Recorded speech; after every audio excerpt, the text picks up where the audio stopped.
ചെയ്യുന്ന essence global എന്ന് പറയുന്ന ഒരു പ്രസ്ഥാനം ഇപ്പോൾ കേരളത്തിൽ സജീവമാണ്. അപ്പോൾ അവിടെ ആദ്യ കാലഘട്ടങ്ങളിലൊക്കെ മൈത്രേനെ ആ വേദിയിൽ കാണാൻ കഴിഞ്ഞിട്ടുണ്ട്. പിന്നീട് അവരിൽ നിന്നൊക്കെ അവരുടെ രാഷ്ട്രീയമാണ് എനിക്കില്ലാതെ.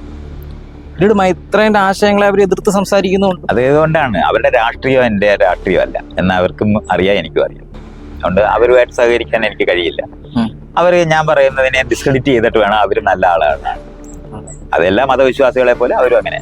അപ്പൊ ഞാൻ പറയുന്ന കാര്യങ്ങള് യുക്തിവാദികൾ എതിർക്കുന്നുണ്ടെങ്കിൽ അവർ മറ്റെല്ലാ മതവിശ്വാസികളെ പോലെ ആയി എന്ന് മനസ്സിലായാൽ അല്ല. വേറെ ഒരു സംഘത്തിന്റെ പ്രശ്നമാണ്. ഏത് സംഘത്തിനും വരും. CPM തമ്മിൽ വഴക്കിടുന്ന പോലെ, നക്സലേറ്റുകള് പല ഘടകങ്ങളിൽ, എല്ലാ രാഷ്ട്രീയ പാർട്ടി പോലെയാണ്. ഏത് പ്രസ്ഥാനവും അങ്ങനെ മുറിയും. നിലവിൽ ഇവിടെ നിന്ന് ഇന്ത്യ ഭരിക്കുന്നവരുടെ രാഷ്ട്രീയമാണ് അവർക്കുള്ളതെന്ന് കാണാൻ പറ്റും. അതെ, അത്രേ ഉള്ളൂ. അതുകൊണ്ട് അതിനുമായിട്ട് നമുക്ക് യോജിപ്പില്ല. ഈ രാഷ്ട്രീയ വിയോജിപ്പ് മാത്രമാണ്. അവർ പറയുന്ന വസ്തുതകളോടുള്ള വിയോജിപ്പ്. വസ്തുതകള് ഈ രാഷ്ട്രീയത്തിന് വേണ്ടി ഉപയോഗിക്കുന്നവരാണ്. അത് തോക്ക് എങ്ങനെ ഉപയോഗിക്കുന്നു എന്നുള്ളത് നമ്മുടെ അറിവെന്ന് പറയുന്ന തോക്ക് പോലെ ആവും. ഇസ്രായേലിനെ സപ്പോർട്ട് ചെയ്യുന്നത് കാണാൻ പറ്റും. അതെ, അതുകൊണ്ടാണ് ഇന്ത്യക്കാരുമായിട്ട് ബന്ധപ്പെട്ടത്, ഇവിടുത്തെ ആൾക്കാരുമായിട്ട് ബന്ധപ്പെട്ടല്ല. ഒരു രാഷ്ട്രീയ നിലപാടാണ്. അതിനോടാണ് യോജിപ്പിക്കാത്തത്.